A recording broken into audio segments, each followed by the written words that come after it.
Braylon good to go, or He's doing some stuff again. It's just a matter. He's got to get back where he can practice.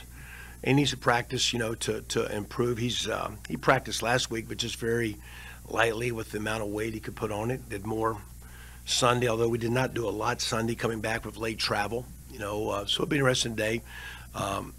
He's walking okay, but then really, he's a guy that's got to be able to run and move around and make some plays with his feet. So we'll see how it goes. Cardell hit his hand on helmet. It was just a bruise.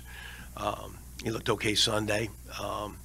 I think initially just kind of swole up. He had a hard time gripping the ball. We'll see as we go. Like I told him today, we don't need him to throw so much today it regresses in any way. And then Roman came in, did a solid job. So, but I would expect, hopefully Cardell progresses well. Braylon day to day, but even day to day, he's missed enough time. He's going to need probably a week or two getting back just to practice in the flow and the feel of the game. And you never know till a guy gets back. But typically, so to me, we're not rushing it. There's no need to rush it. I don't think it's a major injury. But I do think we need to make sure he is full go because for like most players, but especially for him, he needs to be able to move around to be an effective player and protect himself. So you don't necessarily right now know who's going to start at quarterback Saturday? No, I mean because you need to see. Roman came in and played well. Cardell came in first game, played well. Kirk Francis, has been. We'll have a guy out there. I don't anticipate. Braylon being long. I don't anticipate Cardell being excessively long, but until you practice, that's the worst thing about today.